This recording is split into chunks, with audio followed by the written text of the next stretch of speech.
तर मग ते जसं जसं सायकलिंग करत गेलो तसं तसं एक नेचर सोबत म्हणजे एक अटॅचमेंट होत गेली. एक कन्सिस्टन्सी पाहिजे, मग संडे सुट्टी तर मग कासला जायचं. त्यांनी एवढं पिंजून काढलंय त्याच्या शब्दात की त्याला 850 varieties of flora and fauna कासमध्ये सापडलेत.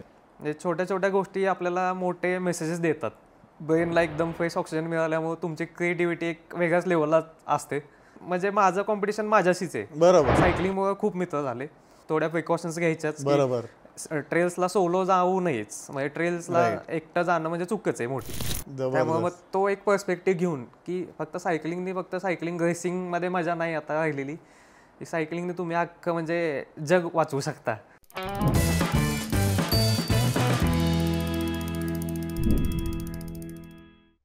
So welcome to the speaking wheel show season 2.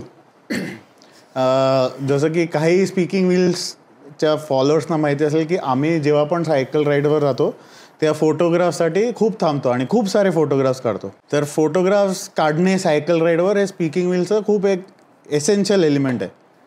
आम्ही स्ट्रावावर फार नंबरसाठी नाही आहे, पण जनरली स्वतःच्या परफॉर्मन्ससाठी स्ट्रावावर असतो.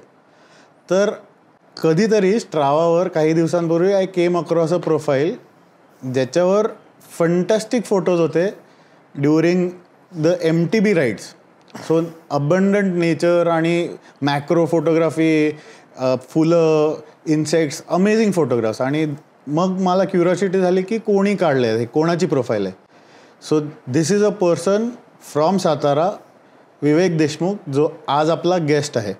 मग मी जनरली चौकशी केली सायकलिंग सर्कल्समध्ये की तेव्हा मला कळलं की तो MTB स्टेट रिप्रेझेंट केलेला साताऱ्यातला सायकलिस्ट आहे. मग एकदा आमची ओळख झाली सह्याद्री क्लासिक्स जे आम्ही ऑर्गनाईज केलं होतं तेव्हा मी स्वतः बघितलेलं आहे त्याला की तो MTBवर रोड बायकर्सना टफ चॅलेंज देत होता. त्याच्यानंतर आमची ओळख वाढत गेली आणि आज स्पीकिंग व्हील शोवर Vivek Deshmukh is our guest today. So welcome Vivek. आपण आज त्याच्या सायकलिंग, MTB सायकलिंग, फोटोग्राफी आणि साताऱ्याचं छान नेचर ह्याच्यावर सगळ्यावर डिस्कशन करणार आहे. बिफोर दॅट छोटीशी गिफ्ट आमच्या स्पॉन्सरकडनं. सो सेव्ह नॉर्म टेक्नॉलॉजीज आमचे स्पॉन्सर आहेत. आमचाच मित्र आहे, तो स्वतः ट्रायॲथलीट आहे. आता फुल आयर्नमॅनसाठी he is training. They are into CCTV, access control, video door phones. त्यामुळे तुम्हाला ह्यातली काही सर्व्हिस साताऱ्यात जरी लागली तरी save norm will be there. ठीक आहे. सो हा तुझ्यासाठी छोटासा वेबकॅम, कॅमेरामध्ये तू आहेस, तगडा आहेस, तर ह्याचा कसा उपयोग करतोस ते तू बघ आता. Thank you. Yes. So welcome. So start आपण अशीच करूया, तुझी थोडीशी बॅकग्राऊंड आपण डिस्कस करूया. तू MTB रायडिंगमध्ये कधी चालू केलंस, कसं चालू केलंस, म्हणजे लहानपणापासून आहेस का, हाऊ डिड यू स्टार्ट? तो मग लहानपणी जी पहिली सायकल होती माझी ती सुद्धा MTBच होती. अगदी 20 इंची MTB होती. आणि सायकलिंगसाठी इतकं वेळ की शाळेतून घरी आलो की जे दप्तर असायचं ते मी दारातून आत टाकायचो, चावी खिशातच असायची सायकलची, खाली जायचो, बिल्डिंगच्या खाली जाऊन सायकल काढायचो आणि मग 1.5-2 तास आपलं सायकलिंग तिथलं तिथं चालू असायचं. आणि मग घरी, मग आल्यानंतर नाश्ता असेल, जेवण असेल, ते सगळं ते झाल्यानंतर चालू. बरोबर. आणि मग तसं म्हणजे सायकलिंग म्हणजे ते रोजचा असं एक डेली रिच्युअलच म्हणायचं की रुटीनच झालेलं की शाळेतून आलं की सायकलिंग, शाळेला सुट्टी सायकलिंग, तिथलं तिथं असायचं की कळत न कळत ते 20-25 किलोमीटर असंच होऊन जायचं की 10 राऊंड त्या सोसायटीला व्हायचे किंवा तिथले क्लाइम्स आहेत. विदाऊट गिअर सायकल पण लहानपणीचा एक वेगळा जोश असतो की तो चढ आपल्याला चढायचा आहे पूर्ण सायकल.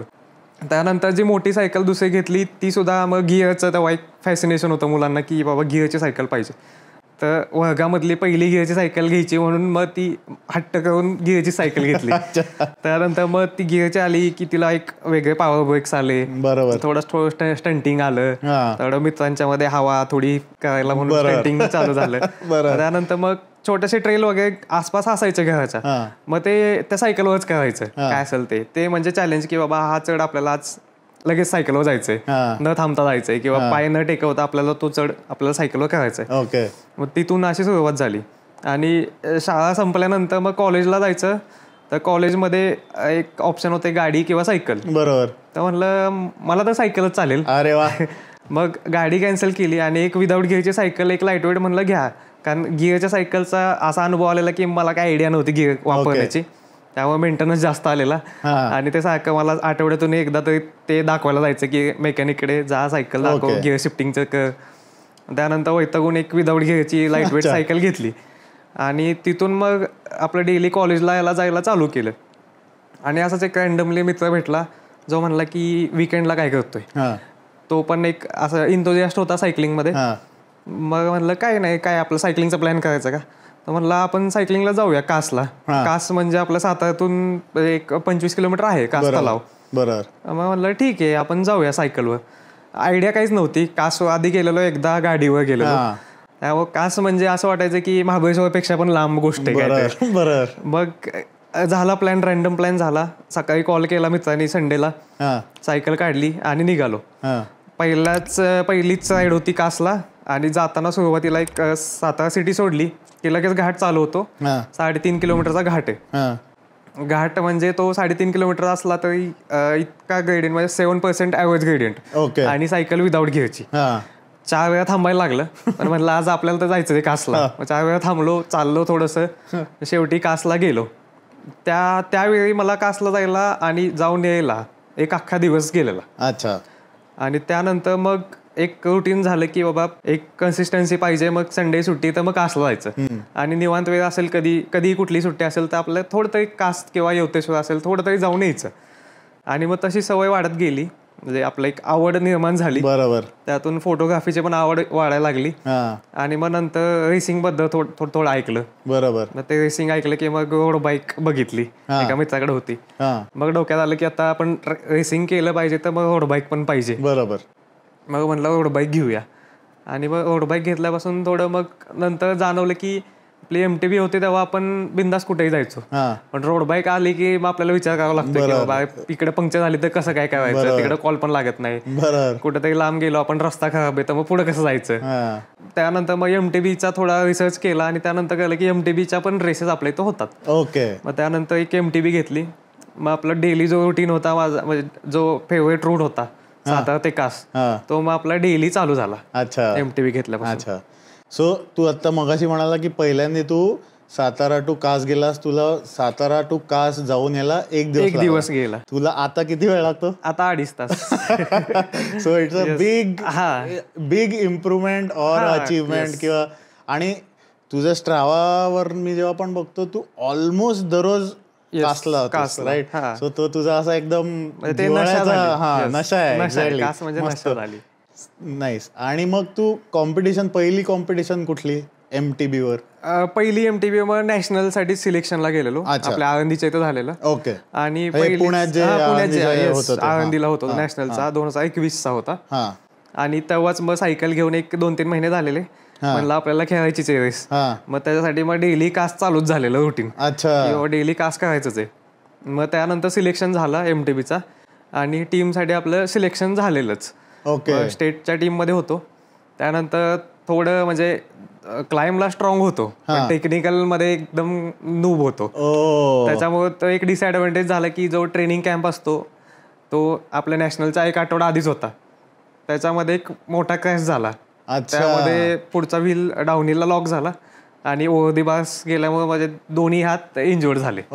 आणि ते मग जी नॅशनल होती ती ऑलमोस्ट म्हणजे उद्या नॅशनल आहे आणि मी 2 दिवस आधी असं पडलोय. बापरे. त्यामुळे फक्त नॅशनल बघावी लागली. ही कधीची गोष्ट आहे? ही 2021. अच्छा.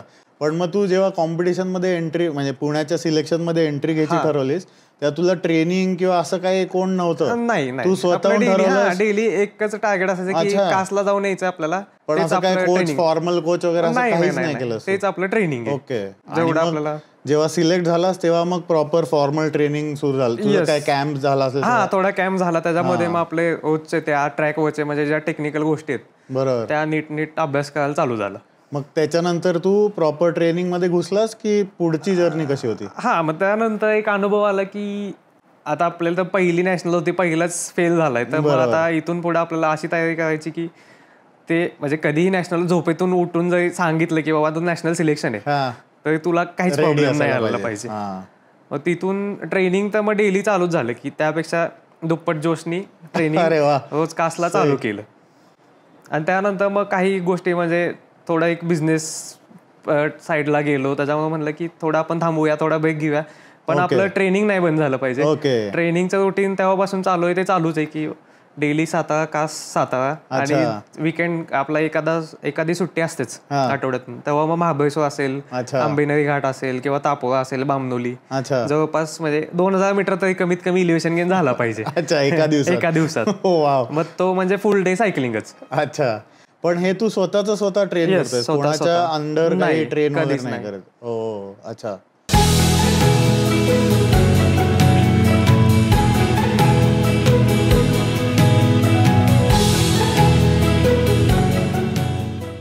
म्हणजे सातारा तर माहितीच आहे की खूप नेचरशी सराउंडेडच आहे, म्हणून सातारा नावच तसं आहे त्याला.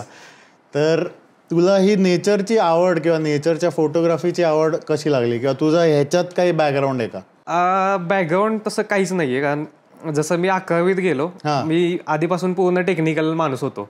ते झूलॉजी, बॉटनी हे विषय ते वाचायलाच आवडायचे, बाकी असं त्यात इंटरेस्ट असा काहीच नव्हता. बरं. 11वीत गेलो की पहिला इलेक्ट्रॉनिक्स घेतला, जो की बायोलॉजी आणि जॉग्राफीला ऑप्शनल होता, किंवा एखाद्या लँग्वेजला ऑप्शनल, 2 विषय इलेक्ट्रॉनिक्स होते. त्यानंतर BSc मध्ये सुद्धा इलेक्ट्रॉनिक्स, फिजिक्स, आणि शेवटी BSc तर मी मॅथमॅटिक्स मध्ये केली. आणि मग त्यानंतर जसं सायकलिंग माझं जसं चालू झालं, जेव्हा BSc ला असताना सायकलिंग चालू झालं, तेव्हा ती फोटोग्राफीची आवड झाली निर्माण, की आपल्या इथं मग जेव्हा पण संडेला जायचं राईडला, काही ना काहीतरी नवीन दिसायचं, काही ना काहीतरी कासची फुलं आहेत, तर कासचं फुल प्रत्येक वेळी काहीतरी वेगळं दिसायचं, कारण त्या प्रत्येक गोष्टी ज्या निसर्गातल्या आहेत, एका फुलाचं आयुष्य 1 आठवडा असतं, एकाचं 2 आठवडा असतं, त्यानंतर ते जातं. आपल्याला जेव्हा 2 आठवड्याने आपण जातो पुन्हा ते वेगळंच दिसतं काहीतरी बघायला. त्यानंतर मग एक क्युरिओसिटी झाली की हे काय असं म्हणजे वेगळे काहीतरी. त्यानंतर मग असं एक्सप्लोअर करायला चालू केलं की मग मग त्यानंतर जेव्हा MTV आली तेव्हा तर म्हणलं आता आपल्याला सगळे पिंजून काढायचे, कास असेल, महाबळेश्वर असेल, मग ती आवड निर्माण होत गेली. त्यानंतर मग मॅक्रो फोटोग्राफी, की आपण बघतो की लोक जाऊन येतात, काही बघितलं विचारलं तर सांगता येत नाही. म्हणलं असं का, म्हणजे आपण एवढा खर्च करतो माणूस की तिथं गेलाय आणि आपण काहीच बघितलं नाही, असं कसं शक्य? बरोबर. मग त्यानंतर मग चालू केलं की आपण कासला जातोय तर आपल्याला कासमधली माहिती पाहिजे, आपण ज्या ठिकाणाला रोज व्हिजिट करतोय त्यातली काही ना काही ते माहिती पाहिजे. मग ते असंच नवीन काय शोधायला सुरुवात झाली की हे फुल आपण आता गुगलला बघितलंय, तर मग आज जाऊन कासला शोधायचंय. तर याचा कधी मग त्याचा टाइम पिरियड असतोय, त्या टाइम पिरियडला आपल्याला ते फुल तिथं शोधायचं, त्याचा हॅबिटॅट बघायचा, तिथं जायचं, ते फुल शोधायचं, त्याचा एक मस्त फोटोग्राफ्स घ्यायचे वेगवेगळ्या अँगलनी, आणि त्याला ऑब्झर्व करत राहायचं. जसं रोज जाईल त्याची कुठली लेवल आहे, आता फुल आलंय म्हणजे आधी सुरुवातीला त्याचे फक्त पानं येतात, त्यानंतर कळी येते, तर दुसऱ्या दिवशी डायरेक्ट फुल आलेलं असतं, त्यानंतर 1 आठवडा 2 आठवडे ते फुल राहतं, त्यानंतर मग त्याला सीड पॉट्स लागतात, त्याचे सीड पॉट्स पुन्हा नंतर ओपन होतात, ओपन झाले की ते हवा जशी येईल तसे ते सीड्स दुसरीकडे म्हणजे डिस्पर्स होत जातात, आणि मग पुढच्या वर्षीपर्यंत ते सीड्स जमिनीत असतात, आणि पुढच्या वर्षी त्याच सेम टाइमला त्याच दिवशी किंवा त्याच्या 1 दिवस मागे पुढे ती फुलं येतात. वा. आणि हे सायकलिंगमुळेच झालं, म्हणजे सायकलने जायला लागलास म्हणून तुला ही क्युरिओसिटी निर्माण झाली. आता मी जेव्हा बाईकवर जातो तेव्हा मला झोप येते, कारण काहीच नसतं की अचिव्हमेंटच काही नाहीये की आपण आलोय सातारा ते कास आलोय आपण, किंवा कुठल्याही डेस्टिनेशनला गेलोय, पण आपण काय एफर्टच नाही लावलेला, आपण गाडीवर बसलोय, एक्सलेटर केलंय आणि पोहोचलोय. सायकलवर जेव्हा जातो आपण एक स्लो लाईफ म्हणतो आपण, बरोबर, आणि एक आपण बर्न केलं काय तर तिथं जाण्यासाठी, त्या डेस्टिनेशनला जाण्यासाठी. मग तिथं जाण्याची जी मजा आहे, म्हणजे काही लोकांना अजूनही वाटतं की हा कासला जातोय म्हणजे याला कासला जायला आवडतं, पण ते तसं नाही की म्हणजे कासमध्ये फक्त आवडत नाही, की ती जी जर्नी आहे, एक सकाळी उठायचं, थोडं फ्रेश झालं की लगेच सायकलवर बसायचं, कासला जायचं, त्याच्यामध्ये जो एफर्ट आहे किंवा जो सफरिंग आहे त्याची ती मजा यायला लागली. आणि ती मजा आल्यानंतर जो ऑक्सिजन भेटतो आपल्याला ब्रेनला, ती जी आपली क्रिएटिव्हिटी तेव्हा चांगली क्रिएटिव्हिटी असते, ती गाडीवर जाऊन किंवा कारमध्ये जाऊन ती जमतच नाही. वा, मस्त पर्स्पेक्टिव्ह आहे. पण मग तुला हे हळूहळू नेचरची आवड निर्माण झाली आणि तू दररोज सायकलिंग वर गेलास की हे पण तुझं एक रुटीन येस येस की हे बघायचं, हे ऑब्झर्व करायचं. मग तू काय असं नोटिंग डाऊन वगैरे करायला लागलास की सगळं मेंटल? हा, म्हणजे मोस्टली मी डॉक्युमेंटेशन म्हणजे फोटोग्राफ्स मध्येच, कारण जे आपण म्हणजे सेव्ह करू शकतो, प्रिझर्व करू शकतो ते फोटोज मध्ये इझिली, आणि लोकेशन सुद्धा आपण टाकू शकतो. तर मग ते जसं जसं सायकलिंग करत गेलो तसं तसं एक नेचर सोबत म्हणजे एक अटॅचमेंट होत गेली. म्हणजे ते एक फॉर्म ऑफ मेडिटेशनच झालं की काही असू द्या, जास्त आनंद झालाय कार सायकल जा कासला, जास्त दुःख झालंय कार सायकल जा कासला, कशाचं टेन्शन आलंय कार सायकल जा कासला.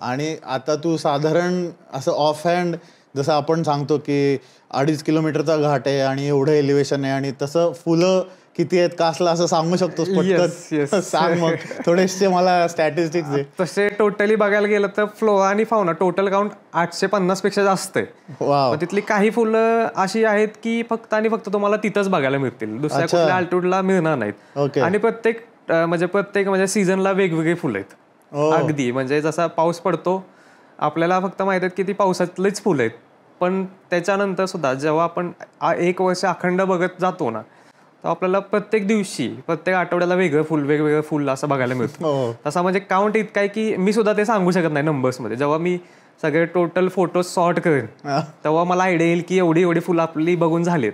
जबरदस्त. तरी सुद्धा अजून असे माझे काही मित्र आहेत ज्यांनी आधी अभ्यास केलाय, तर ते मला चॅलेंज देतात की बाबा तुला हे फुल बघायचंय ना, तुला मी सांगतो तू तिथे जाऊन शोध.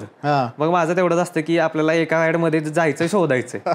मग त्यांनी एक फक्त सांगितलं असतं की असं असं या ठिकाणी ते फुल येईल, हॅबिटेट असं असं असेल, सायकल काढायची, जायचं, सगळं पिंजून काढायचं, सापडतच, शोधलं की सापडतच ते. मग म्हणजे सगळ्या या एपिसोड जे पण बघत असणार आहेत ना त्यांना हे एकदम नवीन कॉन्सेप्ट आहे की MTB सायकल बरोबर नेचर त्यांनी एवढं पिंजून काढलंय त्याच्या शब्दात की त्याला 850 varieties of flora and fauna कासमध्ये सापडलेत. तर this is a inspiration for everybody to take की अशी सायकल म्हणजे दररोज सकाळी आपण रुटीन म्हणून जे काढत असतील लोक त्यांच्यासाठी हा एक छान पर्स्पेक्टिव्ह आहे की आपण काहीतरी एक अशी आवड हळूहळू निर्माण होते. म्हणजे तुझं काहीच बॅकग्राऊंड नाही याच्यात, काहीच नाही, पण तुला सायकलिंगमुळे ही आवड निर्माण झाली. जबरदस्त. ते म्हणजे एक टार्गेट झालंय सेट की म्हणजे काहीतरी मोटिवेशन लागतं ना लोकांना की सायकलिंग करायचंय तर काय ते मोटिवेशन पाहिजे म्हणतात.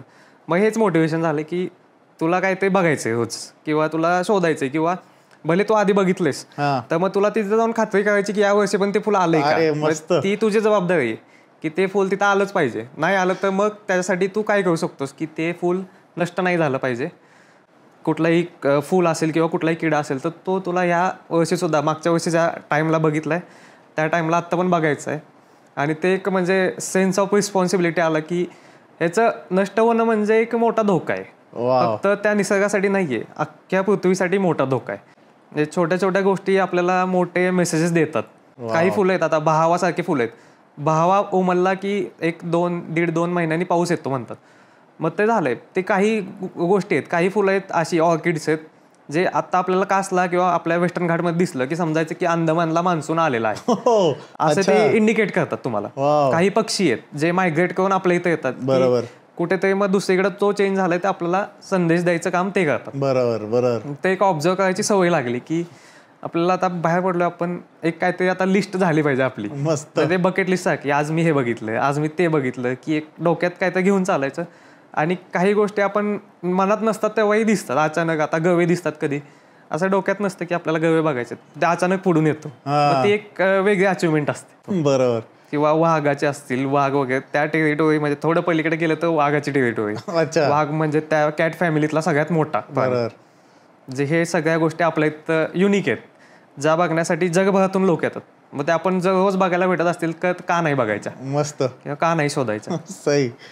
तू आता म्हणजे आमचं एक सजेशन घे आणि सायकल टूर्स किंवा सायकल नक्कीच expeditions to Kas, I think he is one of the pioneers who can do this for everybody. Cycling फक्त नाही की सायकलिंग सोबत तुम्ही काही काही करू शकता. बरोबर. असं नाही की फक्त सायकलिंग सोबत निसर्गच बघितला, फोटोग्राफी केली. बरोबर. किती गोष्टी. आता कधी कधी मी स्केचबुक घेऊन जातो, स्केचेस काढतो. मी स्वतः प्रोडक्ट डिझायनिंग केलं तर मग प्रोडक्ट डिझाईन तिथे काढत बसतो जाऊन. मस्त. तिथलं म्हणजे आपण जेव्हा सायकलिंग करत जातो एक फ्रेश ऑक्सिजन असतो. बरोबर. ब्रेनला एकदम फ्रेश ऑक्सिजन मिळाल्यामुळे तुमची क्रिएटिव्हिटी एक वेगळ्याच लेवलला असते. त्यामुळे त्यावेळेस तुम्ही जर पेन हातात घेतला तर तुम्ही काहीतरी वेगळं डिझाईन करू शकता किंवा वेगळं काही अचीव करू शकता. सही आहे. फारच जबरदस्त आउटलुक आहे आणि ह्याच्यासाठीच मला त्याला बोलवायचं होतं आणि हे खूप लोकांना कन्वे करायचं होतं.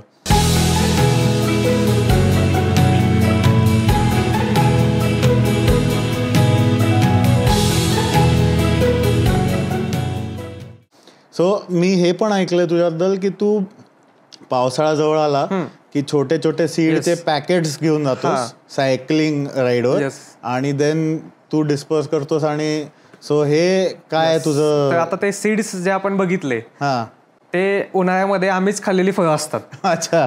तर मग एक म्हणजे जे ऑब्झर्वेशन करत आलोय की त्यातून एक ऑब्झर्व करायला भेटलं की कुठलाही प्राणी असेल, पक्षी असतील किंवा कुठलाही प्राणी असेल, जसं की आता गव्यासारखे मोठे प्राणी आहेत तर त्यांच्या पायामध्ये सीड्स अडकतात आणि ते ॲज अ पॉलिनेटर काम करतात की इथून सीड दुसरीकडे जाण्याचं काम ते करतात. किंवा पक्षी असेल तो एखादं फळ खातो, तो जेव्हा उडत असतो त्याची विष्ठा पडते आणि ते म्हणजे फर्टिलायझर प्लस सीड दोन्ही पण पडतं. बरोबर.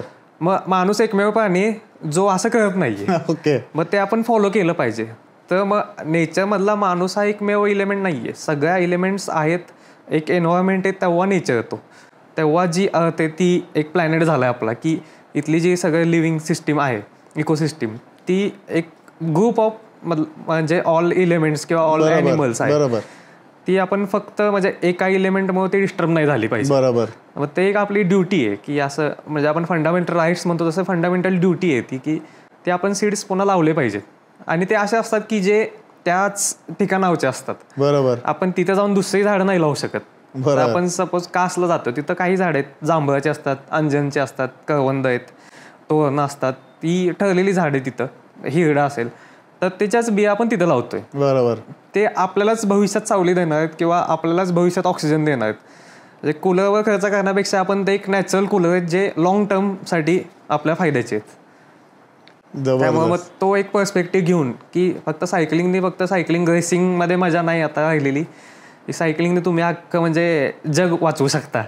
तो एक म्हणजे माइंडसेट झालाय मस्त की सायकल काढा, एक तर तुम्ही पोल्युशन करत नाहीये, कसला आवाज करत नाहीये, तुम्ही एक स्लो लाईफ म्हणजे कोणाला त्रास नाही होणार आहे, कोणाला म्हणजे स्पीड नाहीये तुमचा आती, घाटामध्ये तर ते जात पण नाही, असंही मस्त फ्रीली फिरताय, तुम्हाला खर्च पण नाहीये कसला, मनात आलं काढली सायकल, प्लस तुमचे फिटनेसचे बेनिफिट्स चांगले की तुम्हाला हार्टला काही नाही होणार आहे किंवा कुठला मसल नाही दुखणार आहे, काही नाही. म्हणजे मी एकेकाळी मी असा माणूस होतो की 10वी माझे पाय दुखायचे, कॉलेज लाईफमध्ये माझे पाय दुखायचे, आणि आता असं आहे की रायगड करून आलं दुसऱ्या दिवशी तर मग मला दुसऱ्या दिवशी पण राईडला तयार असतो किंवा काही नाही दुखत, चला जायचंय आपल्याला. तर ते एक सायकलिंगमुळेच एक माइंडसेट झाला.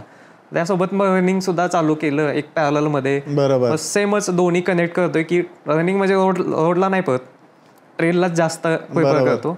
आणि MTB असल्यामुळे तर मग काय एक फ्रीडम असतो की कासला जायचं तर आपण थोडा ऑफबीट पण जाऊया, कुठं ना कुठं आपण एक पायवाट मिळते, तिथे सायकल गेली आपल्याला काय ना काय ते नवीन बघायला भेटतं, काय ते नवीन शिकायला भेटतं. मस्त. किंवा आता प्रोडक्ट डिझायनर मी तर एक इन्स्पिरेशन मला त्या फुलांमधून मिळतं की कसं डिझाईन असावं. मग ज्या प्रत्येक फुलाचं स्ट्रक्चर असं आहे की ती मधमाशी आहे, ती जेव्हा ते नेक्टर तिला प्यायचा असतो आतमधला फुलाचा, तर ती त्या फुलाचा डिझाईनच असा असतो की ती मधमाशी इझिली त्याच्यावर बसेल. त्या गोष्टी एक एक एक एक ऑब्झर्व करत सगळं म्हणजे लाईफचीच एक रिव्हिजन झाल्यासारखं होऊन जातं. मस्त. तू आतापर्यंत साधारण किती वेळा गेला असेल कासला, एक of hand figure? Of hand figure 400 वेळा तरी झाला असेल. कधी कधी काय होतं, कधी कधी मी सायकलिंग करून येतो आणि एखादा मित्र येतो, म्हणतो आपण कुठेतरी फिरायला जाऊ, चल म्हणतो जाऊ कासला. म्हणजे असं काही वेळा झाले की आम्ही 3 वेळा कासला गेलो दिवसातून. अच्छा. एकदा सायकलवर, एकदा बाईकवर गेलोय, काहीतरी काम आहे, पुन्हा एकदा मित्र म्हणतात की चला आपण काहीतरी नाईटला जाऊ, नाईट सफारी होईल, काहीतरी बघायला मिळेल. मस्त. मग नाईटला पण आम्ही रात्री 11 वाजता गेलोय, काहीतरी गवे बघितलेत, काय ते आलंय, मस्त मजा, स्वच्छ हवा किंवा मिल्की वे बघायची, नाईट स्काय ऑब्झर्वेशन करायचं. काढली गाडी, गेलो, मस्त एकदम क्लिअर स्काय बघायला मिळतो, त्याच्या खाली बसायचं मस्त निरभ्र आकाश बघत. मस्त. ते एक मेडिटेशनच झाले. करेक्ट. मग आता तू फार कॉम्पिटेटिव्ह सायकलिंग मध्ये कधीतरी ओकेजनल? हा, ओकेजनली, म्हणजे ते की टेस्ट करायला की आपण कुठे, ओके, किंवा अशी मजा म्हणून, किंवा थोडा आपण एवढी प्रॅक्टिस करतोय काय ते आपण बघूया एफर्ट लावून.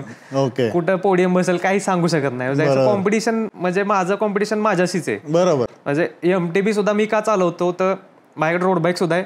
माझं एक टार्गेट असतं की रोड बाईकचा एक PR सेट करायचा, KOM बीट करायचा, आणि तोच वर्षभर MTB घेऊन तोडायचा एक अटेम्प्ट चालू ठेवायचा.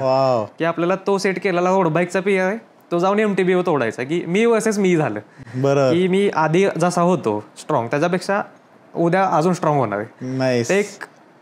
एक म्हणजे टार्गेट एक सेट असेल तर आपल्याला कुठल्याच गोष्टीचं बोर होणार नाहीये. अरे मस्त, हे छान आहे. तू तुझ्या रोडीवर एक टार्गेट सेट करतो आणि मग ते बीट करायचा प्रयत्न MTB वर. अरे ते कधी ना कधी होईलच, पण ते तो पण चालूच राहणार आहे. आणि मग तिकडे तुझा असा MTBचा ग्रुप आहे का? नाही, मी मोस्टली सोलो करतो. आता एक मित्र यायला लागले, जॉईन व्हायला लागलेत, पण आता एक्सपिडिशन आता आम्ही थोडंफार चालू करणार आता पावसाळ्यामध्ये वगैरे.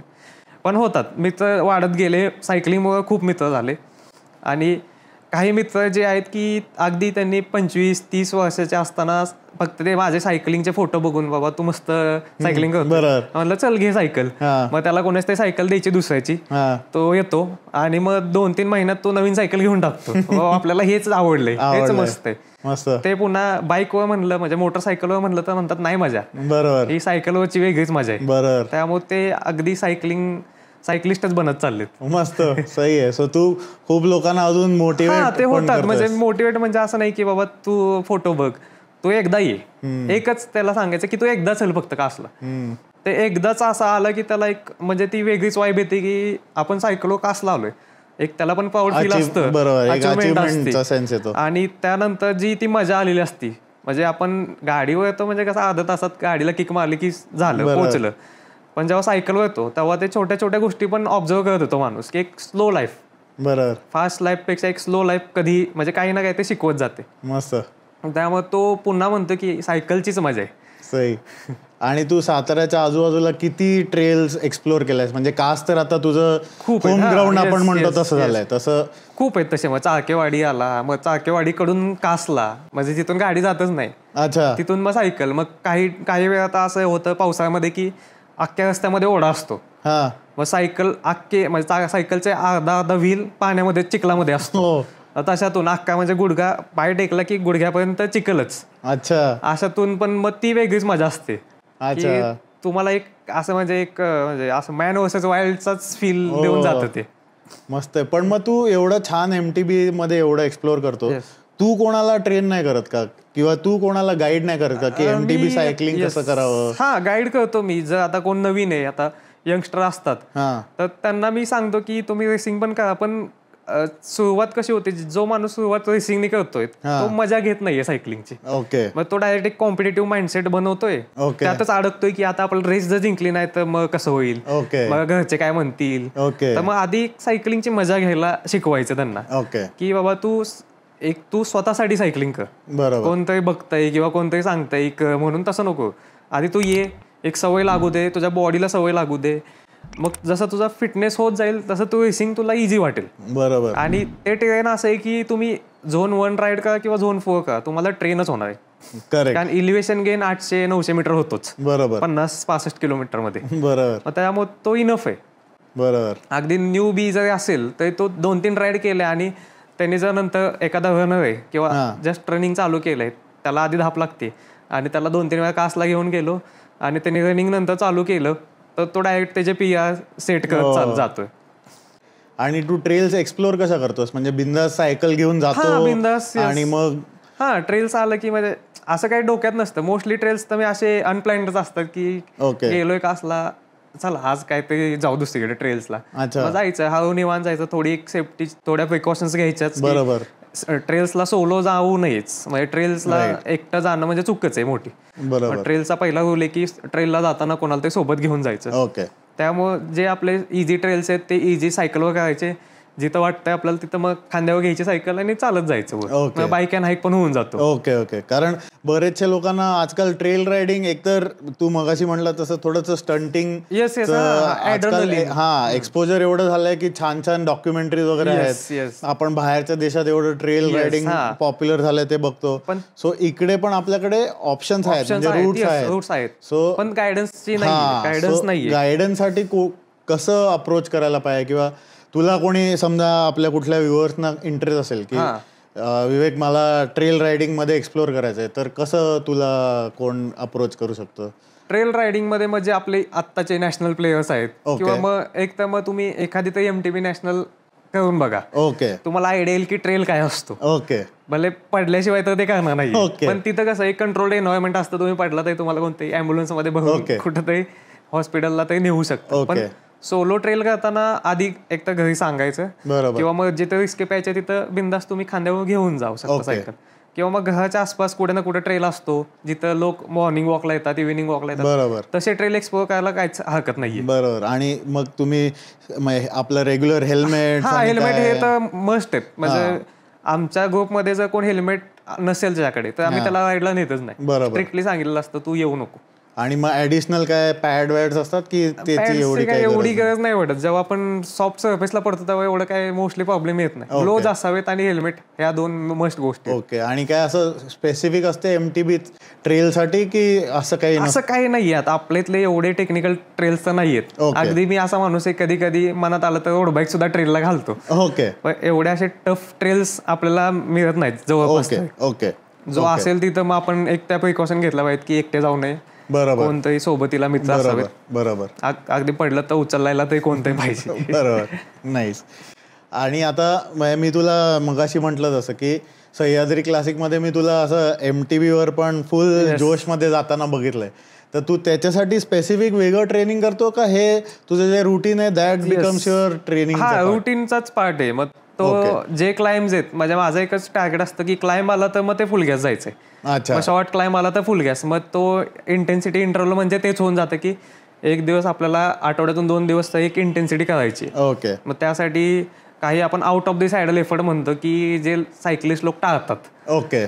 तो माझा फेवरेट पार्ट आहे. तर मग एखादा घाट आहे माझा, आंबेनगरीला जरी मी आधी जायचो, ट्रेनिंग जेव्हा असतं माझं, तेव्हा मी 75% आंबेनगरी आउट ऑफ द सायडलच करतो. ओके. फुल म्हणजे standing effort. Okay. 32 kilometre 75% out of the saddle. अरे बापरे. बाकी पाहिजे आउट ऑफ द सॅडल म्हणजे काय सांग, जे लोक जे आपण सॅडलवरून उठून उभं राहून जे पेडलिंग करतो ते out of the saddle effort. Okay. मग त्यामध्ये काय होतं की दुसरा मसल ग्रुप तुमचा ऍक्टिव्ह होतो, आणि जे तुम्ही सॅडलवर बसून जे सीटेड एफर्ट लावता तो मसल ग्रुपला थोडं रिलॅक्सेशन मिळतं. ओके. त्यामुळे तुमचा जो एफर्ट असतो तो एक कॉन्स्टंट पेस मेंटेन करायला इझी पडतं. फक्त एवढंच की त्याला मग प्रॅक्टिस पण तशीच करायला लागते. बरोबर. आउट ऑफ द सॅडल करायचं तर अख्खा घाट तुम्ही आउट ऑफ द सॅडल मारायची तयारी पाहिजे. मग त्याने तुम्हाला हाफ घाट तुम्ही सीटेड केला तर हाफ घाट तुम्ही out of the saddle full gas सुद्धा जाऊ शकता. हो, जबरदस्त. सही. आणि आता नेक्स्ट तुझं काही टार्गेट आहे?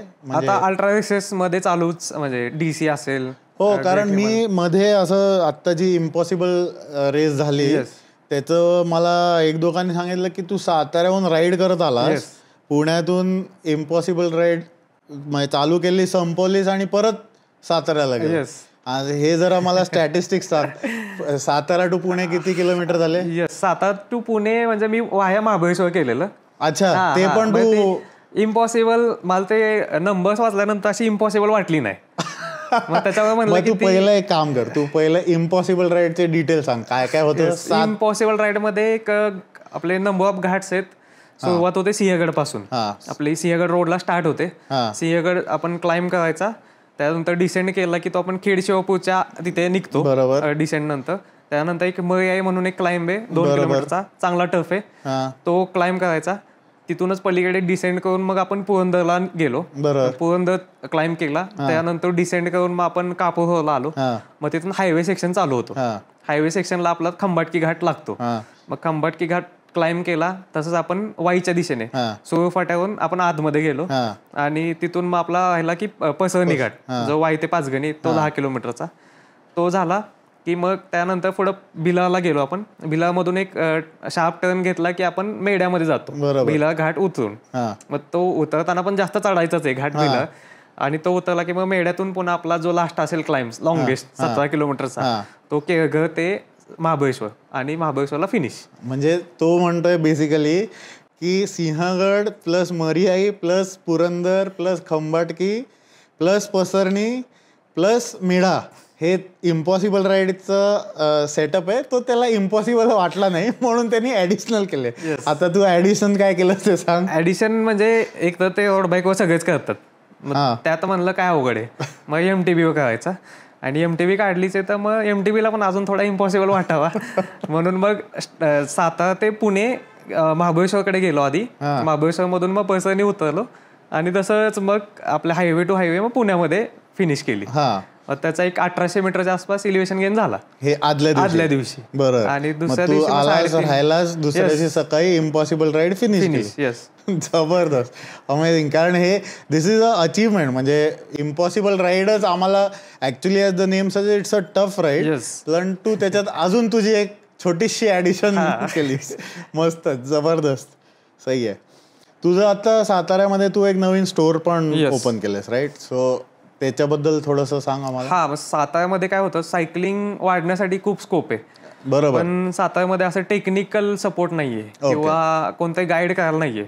तर मग आपल्या एक्सपिरियन्सचा काय ते समोरच्याला पण फायदा झाला पाहिजे. बरोबर. प्लस टेक्निकल पण नॉलेज दिलं पाहिजे. कारण साताऱ्यामध्ये बेसिक गोष्टी चुकतात माणसांचे, की सायकलच्या साईज असतात त्या चुकीच्या घेतात, किंवा आता मी MTB करण्याचं अजून एक कारण आहे की लोकांना हे दाखवायचं की बाबा तुम्ही फक्त रोड बाईकच्या मागे लागू नका. जेव्हा तुम्ही रोड बाईक घेता तेव्हा तुम्ही रेसिंग करता, पण तुम्ही मजा घालवता सायकलिंगची, कारण तुम्हाला त्यातलं नॉलेजची कमी असते रोड बाईकच्या. कारण रोड बाईकची पोझिशन अग्रेसिव्ह असते. बरोबर. तुम्हाला काहीतरी तुम्ही एक राईड करून आल्यानंतर ते एक फ्रेश वाटायला पाहिजे, ते न जाणवता तुम्हाला थकवा जाणवतो. आपली कुठे ते कंबर दुखतीये किंवा हात दुखतायत, खांदे दुखतायत, तर ते वाटू नये म्हणून एक MTB सुद्धा त्या स्पीडने पळू शकते. बरोबर. तुम्ही फक्त एफर्ट लावायची गरज आहे. मग ते एक कारण आहे की MTB का, म्हणजे MTB मजा तर येतेच, प्लस एक मोटिवेशन असतं की रोड बाईक पेक्षा तुम्ही आधी MTB घ्या, सायकलिंगच्या आधी मजा घ्या. कुठलाही स्पोर्ट असेल तर आधी मजा घेतली तर मग त्याला नंतर आवड निर्माण होते. बरोबर. सुरुवातच आपण एक कॉम्पिटेटिव्ह माइंडसेटनी बघितलं त्याकडे, मग ते एक म्हणजे ट्रॉमा होत जातो की आपण या वेळेसला गेलो आहे, आपण जिंकलोच नाहीये, किंवा आपण पहिलं स्टार्ट केलेली 5व्या नंबरला पोहोचलो आपण 7व्याला.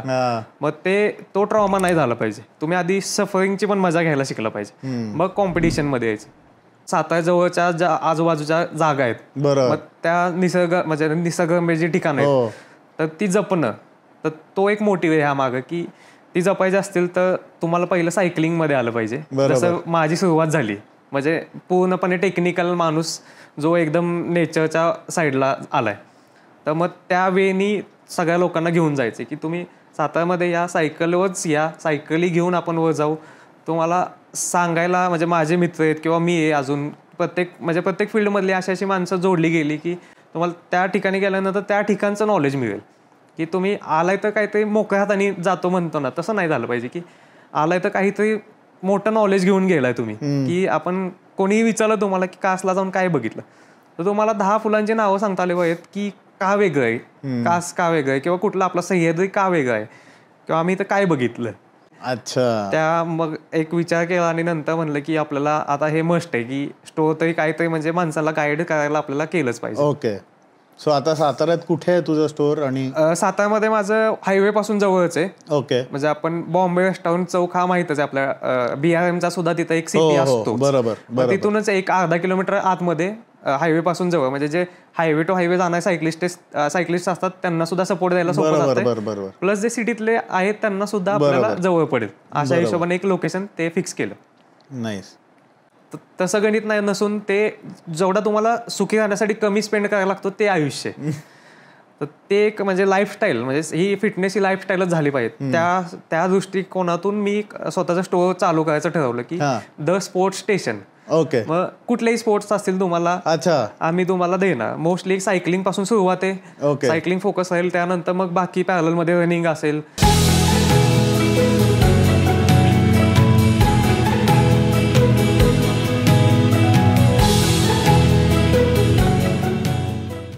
सो तुझे फोटोग्राफी बद्दल आपण अनेक वेळा आता म्हटलं की खूपच छान फोटोग्राफी करतोस, त्याच्यामुळे तुला काही वेगळ्या अपॉर्च्युनिटी सायकलिंग रिलेटेड मिळाल्या का? येस, फोटोग्राफी आणि सायकलिंग. येस, जेव्हा दोन्हीचं मी कोलॅब केलं, सायकलिंग आणि फोटोग्राफी, तर काही ब्रँड सुद्धा एक कोलॅब करण्यासाठी इंटरेस्ट दाखवला की आम्ही असं तुझे फोटोग्राफी बघितली, तुझा एक सायकलिंग मधला इंटरेस्ट बघितला, तुझा एक पर्स्पेक्टिव्ह बघितला, तर तुझ्यासोबत आम्हालाही तसे कोलॅब करायचे आहेत.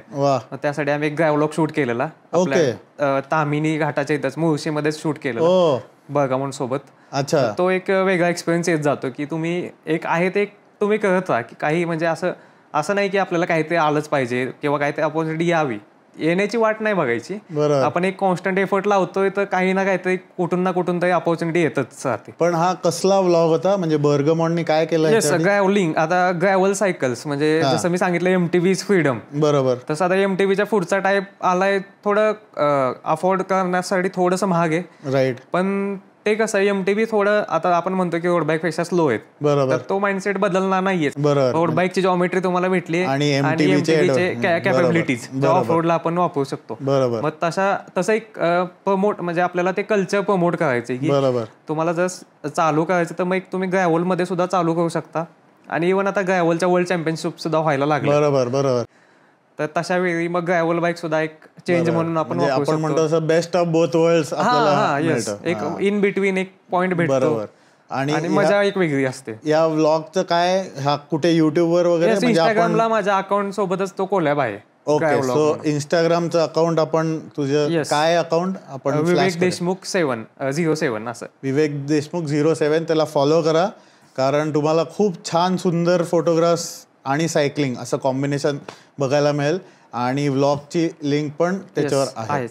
आपण मगासपासून तुझ्या फोटोग्राफी बद्दल खूप डिस्कस करतोय की तू सायकलवर जेव्हा जातोस तेव्हा एवढं डॉक्युमेंटेशन करतो, तर एक प्रश्न कदाचित सगळ्यांना पडू शकतो की तू जाताना एक छान कॅमेरा घेऊन जातोस, कारण मी मगासपासून म्हणलं की फोटोज तुझे खूप छान असतात आणि मॅक्रो फोटो काढतो, तर तू काय इक्विपमेंट घेऊन जातो की it is just mobile photography? हे म्हणजे 99% हे माझ्या मोबाईल फोटोग्राफी आहे. ओके, म्हणजे एक म्हणजे कसं, जसं की मी रोड बाईकला टक्कर द्यायला एमटीबी चालवते, तसंच एक डोक्यात टार्गेट होतं की फक्त कॅमेराच तर आहे ना, असं काही नाहीये की वेगळं काही नाहीये त्याच्यामध्ये. तो पण फोटोज काढतोय, कॅमेरा सुद्धा फोटोज काढतोय. आपल्याला फक्त अँगलची क्रिएटिव्हिटी ही अँगलमध्ये दाखवायची आपल्याला, किंवा जे फ्रेमिंग असतं ऑल ओव्हर, सायकल कुठं पाहिजे, आकाश कुठं पाहिजे, पाणी कुठं पाहिजे, बरोबर, हे दाखवायचं असेल तर तुम्हाला फक्त एक कॅमेरा असणं, तुमची नीड एक कॅमेरा असणं. आणि फोनला आपल्या कॅमेरा असतात, अगदी बटनाच्या फोनला सुद्धा कॅमेरा असतात. आणि मी असे लोक बघितले जे त्यामध्ये सुद्धा फोटोग्राफी करायचे, बरोबर. मग ते नाही, ते करतायत तर मी का नाही करू शकत? मग एक ते पण मोटिवेशन होतं की आपण काढतोय फोटो ते फोनमध्येच काढायचे, बरोबर. नंतर असं जाणवायला लागलं की आपल्याला कॅमेरा इतकाच फोनचा सुद्धा कॅमेरा म्हणजे पॉवरफुल आहे, आता चांगले चाललेत सगळे ते. आणि त्यानंतर मग जसं नेचरमध्ये जायला लागलो, मग ते काही मॅक्रो फोटोग्राफी बद्दल ऐकलं, तर मग प्रोडक्ट डिझायनिंग मी केलेलं होतं. मग डोक्यात आलं की आपण मॅक्रो लेन्स बघूया, आणि जसं मग सर्च करायला लागलो की मॅक्रो लेन्सेस म्हणजे मिळतात मोबाईलसाठी क्लिप ऑन, त्याचं कॉस्टिंग खूप असतं, भयानक असतं. त्या काळी 1,500 वगैरे रुपये छोट्या लेन्सच्या असायचं कॉस्टिंग. त्यानंतर म्हणलं की हे आपण घेतली लेन्स, पण हे आपल्याला आपल्या पुरतं झालं. जर दुसऱ्या कोणाला अफोर्ड करायची, जे स्टुडंट असतात त्यांना अफोर्ड करायची, तर मग कसं करायचं? तर मग एक त्या डिझाईन पर्स्पेक्टिव्हनी किंवा बिझनेस पर्स्पेक्टिव्हनी बघायला चालू केलं, आणि मग स्वतःची लेन्स सुद्धा डिझाईन केली. हो का? अरे वा. आणि त्यानंतर मग मायक्रो फोटोग्राफी लेन्सेस मी हाफ प्राइसला सगळ्यांना अफोर्ड होईल तसा डिझाईन केलं, तसा म्हणजे सगळं मेड इन इंडिया मध्ये, सगळं मेड इन इंडिया झालं. आणि ज्या काही येतात त्या आउट ऑफ इंडिया असतात, आपल्या भारतामध्ये कोणीही बनवत नाही, जे पण आहेत ते इम्पोर्ट करतात, रिबॅजिंग करून विकतात. तर मग एक स्टार्टअप सुद्धा असा होऊ शकतो की तुम्ही असं नाही की तुम्ही फक्त हॉबी म्हणून हॉबी करताय, त्यातून तुम्ही प्रोफेशनकडे जाऊ शकता, सायकलिंगमध्ये जाऊ शकता, कुठलंही असेल, फोटोग्राफीमध्ये जाऊ शकता.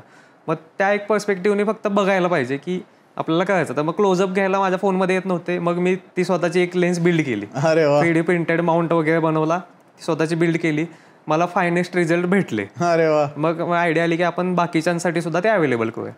तशा बिझनेस आयडिया सुद्धा झाल्या, म्हणजे फक्त सायकलिंग नाही झालं, फोटोग्राफी झालं, नेचर कन्झर्वेशन झालं, बिझनेस झालं, मस्त. सगळ्याचं रूट सायकलिंग, म्हणजे ते सायकलिंगचं झाडच झालं, मस्त. त्याला जी फळं लागली ती आली, ती फोटोग्राफी आलं, बाकी कन्झर्वेशन आलं, ती त्याची फळं आहेत. मस्त. त्यामुळे तो एक माइंडसेटच होत गेला की आपल्याला जे आहे त्याबद्दल सेन्सिबल व्हायचंय आणि ते आपण सायकलिंगमुळे होतोय. तर मग अजून माणसं सायकलिंगमध्ये आणायची आणि त्या लोकांना असं सेन्सिबल बनवायचंय, एक मिनिमलिस्टिक लाईफस्टाईल दाखवायची की तुम्ही अगदी प्रचंड पैसा कमवता आणि मग सुखी होता असं नाही. तुम्ही कमी पैशामध्ये सुद्धा सुखी राहू शकता. फक्त तुम्हाला तुमच्या गरजा काय आहेत आणि तुमचे चेन काय हे समजलं पाहिजे. बरोबर. प्रायोरिटीज आयडेंटिफाय झालं पाहिजे. बरोबर. तुम्ही एक कुठल्या तरी मूवीमध्ये तो तसा जगतोय किंवा याची लाईफ अशी आहे म्हणून आपण ते जगायला जाणं म्हणजे चुकीचं आहे. तू आणि म्हणजे मला आपल्या पुण्यातल्या काही सायकलिस्ट फ्रेंडनी सांगितलं की तू कोणासाठी तरी क्रू केलंस किंवा कोणासाठी तरी मदत केली, व्हॉलेंटियर्स. तू बऱ्याचशा आय थिंक BRMsला व्हॉलेंटियर केलं. आता अल्ट्रा कास्ट झाली तेव्हा पण तुमचा एक मोठा ग्रुप होता ज्यांनी व्हॉलेंटिअरिंग केलं. बरं, हा, त्याच्याबद्दल सांग जरा. येस, म्हणजे एक म्हणतो ना आपण ऍथलीट समजू शकतो. मग ती एक मजा घ्यायची असते की सायकलिंग फक्त स्वतः नाही करायचं, दुसरा करतो त्याला पण सपोर्ट देता आलं पाहिजे. ती एक वेगळी मजा आहे. आणि सायकलिंग जेव्हा आपण क्रू करतो तेव्हा समजतं की सायकलिंगचा अख्खा इव्हेंट आहे ना तो क्रू आहे सपोर्ट. म्हणजे क्रू नसेल तर इव्हेंटच होऊ शकत. बरोबर.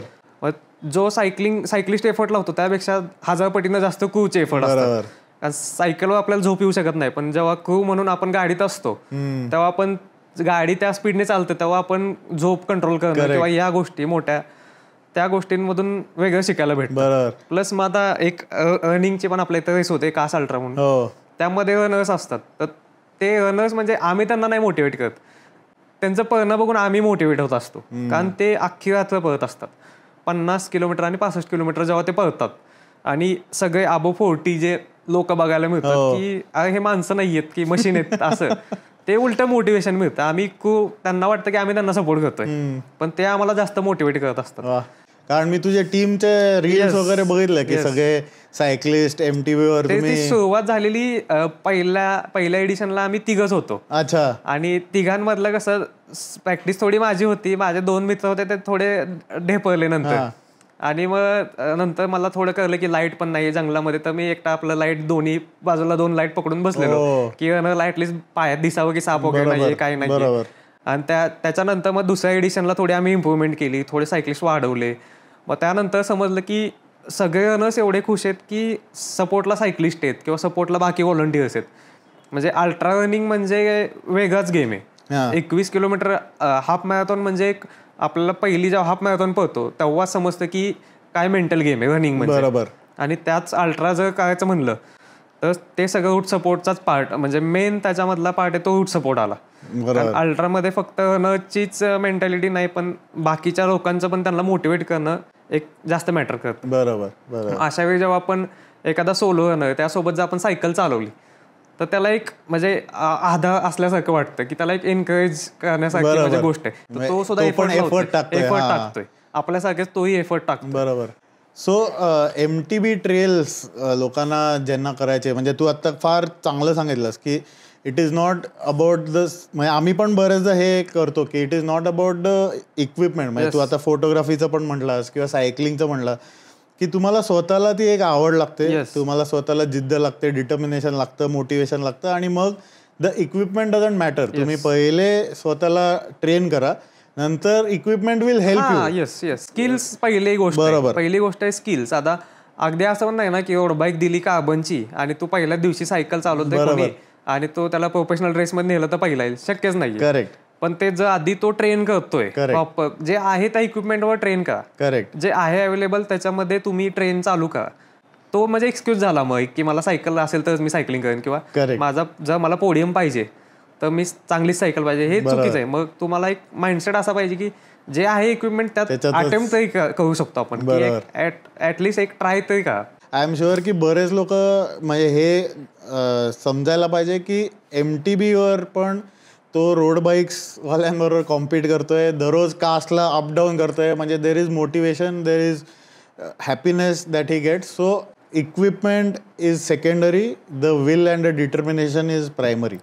सो हे सगळ्यांनी डेफिनेटली ह्याच्यातनं शिकायला पाहिजे.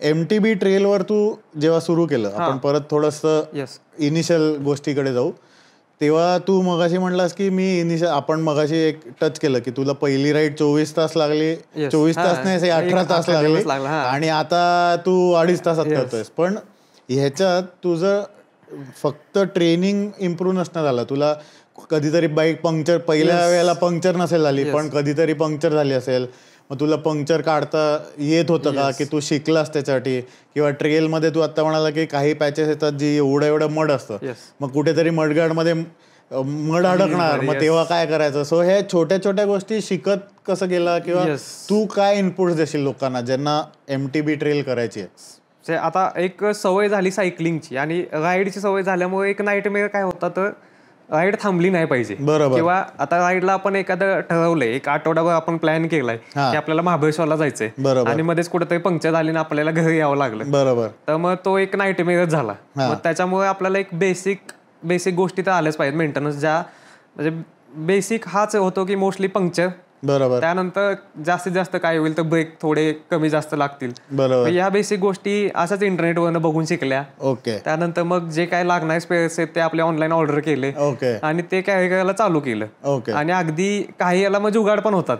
एकदा मी असंच चाललेलो, आंबेनळीसाठी चाललेलो, आणि एक मित्र माझा पुण्याहून आलेला, आणि आम्ही दोघांनी ठरवलेलं की आपल्याला आज आंबेनळी घाट करायचंय. साताऱ्यातून स्टार्ट केली आणि एक 10 किलोमीटर झालं, आणि शिफ्ट करताना माझा शिफ्ट केबलच तुटला. म्हणजे आतूनच तुटला, जिथून आपला शिफ्टर असतो तिथूनच तुटला. मग मागचा जो गिअर होता तो एकदम खालच्या बाजूला आला, पुढचा तुटणं वेगळं आलं, मागचा होता तो एकदम टॉप गिअरला. टॉप गिअरला घाट चढणं अशक्य होतं.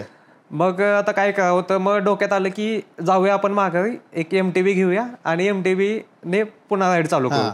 मग त्यात पुन्हा वेळ गेला असता आणि यायला उशीर झाला असता, अंधार पडला असता. मग डोक्यात काय आलं की आपण शेवटच्या गिअरला नाही चालवू शकत, पण एक कुठला तरी मधला कम्फर्ट झोन वाला गिअर आहेच आपला, जेव्हा आपण जास्त चालवतो. मग तिथं डिरेलर थोडा शिफ्ट केला हातानेच, आणि ती केबल बाहेर काढली पूर्णपणे, आणि तिला एका टेन्शनला लॉक केली, म्हणजे गाठ बांधली, सीट पोस्टच्या इथं गाठ बांधली, आणि तो गिअर मग एक लॉक झाला, फिक्स करून टाकली. मग खेळायचं तर फक्त पुढच्या 2 गिअरवर खेळायचं. मग जिथं एफर्ट लावायचं ते म्हणायचं की आता ट्रेनिंग चांगलं होणार आहे, त्या हिशोबाने एफर्ट लावायचा. आणि निघालो की आंबेनळीचा PR ब्रेक करायचंय, या मोटिवेशनने निघालो.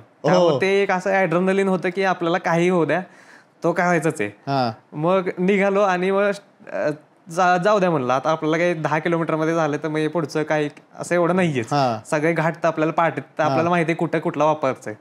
आणि मग तशामध्येच केली आंबेनळी फिनिश. फक्त 1:28चा माझा PR होता, 1 तास 28 मिनिटं, 1 तास 30 मिनिटं लागली, कारण फक्त 2 गिअर ऑप्शन होते. बरोबर. पण एकच होतं की आपल्याला ते करायचंच आहे. तर मग ते एक असं डोक्यात एक कुठली तरी गोष्ट गेली तर मग ते आपल्याला फिनिश करायचं असेल, तुझी सिच्युएशन होती तिथं आपल्याला एक जुगाड करायची पण एक मेंटॅलिटी झाली पाहिजे, की एक पॅनिक नाही व्हायचं, काही होऊ शकतं. अगदी माझ्या सह्याद्री क्लासिकच्या 3rd एडिशनला सायकल पंक्चर झालेली लास्टच्या क्लाइम्बला केळगाव घाटात. तो एका व्हीलचाच इश्यू होता, काहीतरी व्हील मध्ये रिमटेपचा काहीतरी प्रॉब्लेम होता, आधी सुद्धा झालेली पण ती डिसेंडला झालेली. आणि जेव्हा लास्टचा क्लाइम्ब होता, एक तर आम्ही स्टार्ट लेट केलेला आणि अशातच पंक्चर झाली. ते पंक्चर झाली म्हणजे माचुतर गावाची इथं झाली, आणि 5 किलोमीटर होता. मग पहिल्यांदा डोक्यात आले की आता काय करायचं, रन करायची का. शूज तर मी मोस्टली MTBच वापरतो, रोडला सुद्धा, का तर कुठंतरी जायचं असतं, बाईक नाही करायची असते, मग आपले ते शूज चालायला इझी पडतात. म्हणलं पळायला गेलो तर जास्त वेळ जाईल, आणि पंक्चर तशीच चालवली तर जातीये, मग तशीच चालवली, पंक्चर चालवली, थोडा स्पीड कमी झाला, पण एकदम 7 वाजता फिनिश होती, मी तिथं 6:58ला पोहोचलो. चालत आलो असतं तर नक्कीच झाली नसतं, DNF झाला असतं.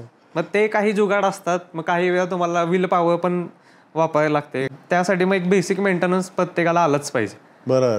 आणि मेंटेनन्सचं तू बोलतोय, सर रोड बाईकला आता समजा दररोज आल्यावर आपण जनरली क्लीन करतो, चांगलं ठेवतो, सो MTBला मेंटेनन्स जास्ती लागतो की कम्पॅरेटिव्हली कमी लागतो MTBला. ओके. कारण MTB मोस्टली हायड्रोलिक डिस्क मध्ये घेतली तर ब्रेक पॅड्स किंवा म्हणजे ब्रेकचा मेंटेनन्स ऑलमोस्ट 0च, फक्त एकच मेंटेनन्स ब्रेक पॅड वेळेवर बदलणे, बाकी मेंटेनन्स असा नाहीये. कारण it is design to go into trails, आणि म्हणजे MTB म्हणजे फ्रीडमच. बरोबर. ते तुम्हाला एक्सप्लोर करायला कुठेही जायचंय, MTB काढली, गेला, जाऊन आला, मस्त, काही वाटत नाही. अगदीच कच्चा रस्ता चालू झाला तरी मस्त आपण तिथून पण त्या स्पीडनी जाऊ शकतो. त्यामुळे MTB म्हणजे एक फ्रीडम. जे तुम्हाला सायकलिंगची मजा घ्यायची असेल तर मग MTB पासून सुरुवात करणं सगळ्यात भारी. मस्त. रोड बाईक पहिली घेण्यापेक्षा. वा, हे वाक्य फारच छान आहे की MTB म्हणजे फ्रीडम. सो आपण आपला एपिसोड तर टायटलच हे देणार आहोत की MTB म्हणजे फ्रीडम. सो छान त्यांनी आज एक आपल्याला घोषवाक्य दिलेलं आहे. सो तुझ्याशी बोलता बोलता हे खूप जाणवलं की हॉबी, पॅशन आणि प्रोफेशन मध्ये कशी हळूहळू टर्न होते, लिंकिंग होत जाते. एक्झॅक्टली. आणि तुम्हाला तो म्हणतोय तसं की इक्विपमेंट हे सेकंडरी आहे, विल पॉवर, इंटरेस्ट आणि डिटर्मिनेशन हे सगळ्यात महत्त्वाचं आहे. सो हे आज तू खूप छान कन्वे केलंयस लोकांना. आणि तुझे आम्ही होप करतो की कासला आपण याच्याबरोबर एखादी छान एक राईड प्लॅन करू आणि तो छान आपल्याला सगळं तिकडचं फ्लोरा फॉना समजून दाखवू शकेल आणि त्याच्यानी जास्ती आवड निर्माण होईल सायकलची. सायकलिंग मध्ये आवडही होईल, त्यानंतर नेचर बद्दल पण एक अट्रॅक्शन होतं. करेक्ट. आणि ते असेल तर आपणही. मस्त. सो थँक्यू, मजा आली तुझ्याशी बोलताना. आणि मला बऱ्याच दिवसापासून तुझ्याबद्दल हे क्युरिओसिटी होती की तू कास कसं एक्सप्लोअर करतोस आणि तू छान आज सगळं एक्सप्लेन केलंस. सो थँक्यू, धन्यवाद इकडे आल्याबद्दल आणि छान गप्पा झाल्या. थँक्यू.